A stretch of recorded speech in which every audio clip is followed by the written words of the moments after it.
lagi di Deswaka Baliage. Ini kita bakal mengulik nih terkait dengan food and beverage di villa ini. Let's go. Halo, hai semuanya. Selamat pagi, siang, sore, malam, kapanpun kalian melihat video ini.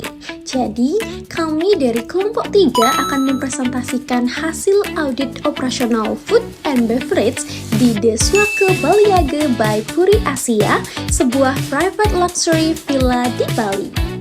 Nah, audit ini bertujuan untuk melihat sejauh mana sih praktek operasional food and beverage di villa telah sesuai dengan teori hospitality yang kami pelajari, yaitu server qual, HICCP, menu engineering, and food waste management. Nah teman-teman, audit dilakukan melalui 3 cara. Yang pertama, observasi langsung terhadap area kitchen dan area dining di Deswaka Baliage Villa. Kemudian kita melakukan wawancara dengan kepala chef mengenai operational food and beverage. Dan yang ketiga, membandingkan seluruh hasil temuan dengan teori yang menjadi dasar audit. Nah, dari proses inilah kami menyusun audit checklist yang terdiri dari 15 indikator. Berdasarkan audit checklist, sebagian besar indikator telah sesuai dengan teori. Selain itu, chef menerapkan perhatian tinggi terhadap food safety, pengelolaan food waste sudah dilakukan, terdapat praktik daur ulang botol bekas, dan budaya kerja antar departemen sangat kolaboratif. Namun, kami juga menemukan beberapa indikator yang belum dapat diverifikasi secara penuh, terutama terkait dokumentasi HACCP, proses monitoring internal, serta prosedur penyimpanan bahan karena pada saat kunjungan tidak terdapat aktivitas operasional dapur. Salah satu temuan yang paling menarik menurut kelompok kami adalah budaya kerja di villa. Sebelum observasi, kami mengira koordinasi antar bagian akan berjalan secara formal seperti di hotel. Namun, kenyataan hubungan antara kitchen, butler, dan staf lainnya sangat cair. Head chef sangat menjelaskan bahwa budaya tersebut dipengaruhi oleh gaya kepemimpinan manajer yang tidak menerapkan senioritas secara kaku. Akibatnya, komunikasi yang berlangsung lebih terbuka sehingga koordinasi pelayanan menjadi lebih cepat. Hal lain yang menarik adalah sistem pembagian tips. Tips yang diterima oleh para staf tidak langsung menjadi milik individu, tetapi dikumpulkan terlebih dahulu, kemudian dibagikan secara merata kepada seluruh staf. Menurut kami, sistem ini memperkuat rasa kebersamaan dan mengurangi persaingan antar pegawai. Oke teman-teman, kita akan masuk pada pembahasan analisis komparatif berdasarkan teori serve qual. Jadi ini dia teori versus praktiknya. Jika dibandingkan dengan teori serve qual, praktik pelayanan di villa sudah sesuai terutama pada dimensi responsiveness, kemudian empathy, reliability, assurance, dan tangibles. Nah, responsiveness ini terlihat dari koordinasi cepat antara butler dan kitchen. Kemudian empati terlihat dari kemampuan chef menyesuaikan menu berdasarkan preferensi tamu.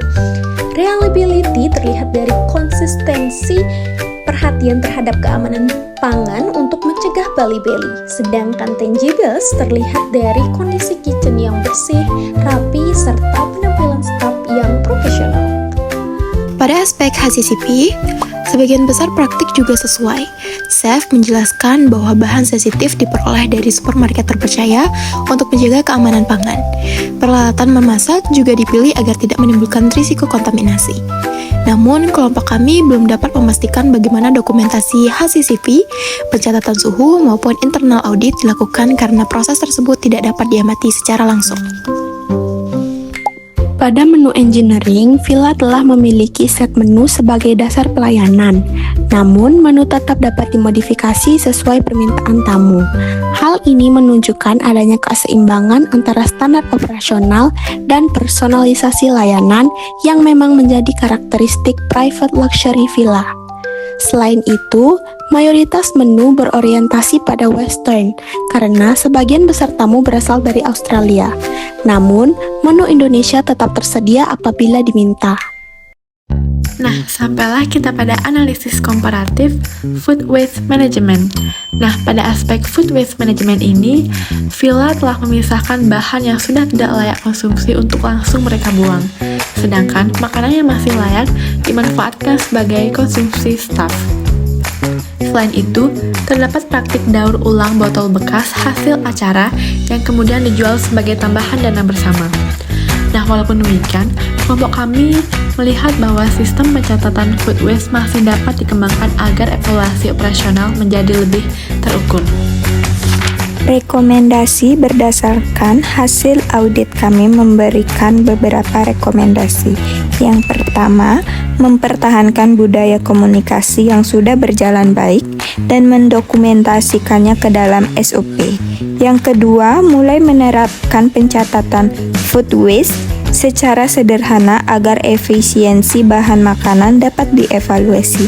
Yang ketiga, memperkuat dokumentasi HHA CCP sehingga seluruh prosedur keamanan pangan memiliki bukti administrasi yang jelas. Yang keempat, mempertahankan konsep pelayanan personal karena menjadi salah satu keunggulan utama dibandingkan akomodasi lainnya. Kunjungan ini mengubah cara pandang kami terhadap operasional private villa. Kenapa? Karena awalnya kami membayangkan setiap departemen bekerja secara terpisah dengan pembagian tugas yang sangat kaku. Namun, kami justru menemukan sistem kerja yang lebih fleksibel melalui konsep butler, di mana koordinasi antar staf berlangsung sangat erat dan saling membantu. Nah, kami juga cukup terkejut mengetahui bahwa villa ini baru mulai beroperasi sekitar pertengahan tahun lalu karena sistem operasionalnya sudah berjalan dengan baik dan terorganisir. Selain itu, meskipun kami datang sebagai mahasiswa dan bukan tamu yang menggunakan layanan villa, seluruh staf di sini tetap menyambut kami dengan sangat ramah, terbuka, dan profesional. Pengalaman tersebutlah yang membuat kami memahami bahwa hospitality bukan hanya tentang fasilitas, tapi juga tentang budaya kerja, komunikasi, dan sikap setiap individu dalam memberikan pelayanan. Sebagai penutup, hasil audit menunjukkan bahwa operasional food and beverage di Suaka Baliaga secara umum telah selaras dengan teori yang dipelajari. Meskipun masih terdapat beberapa aspek yang dapat terus dikembangkan, khususnya pada dokumentasi sistem dan evaluasi operasional. Satu, dua, tiga.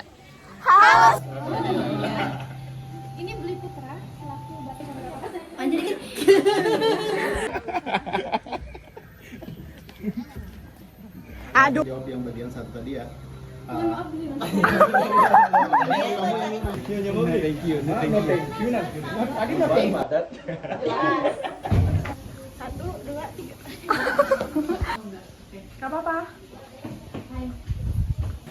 Hey guys.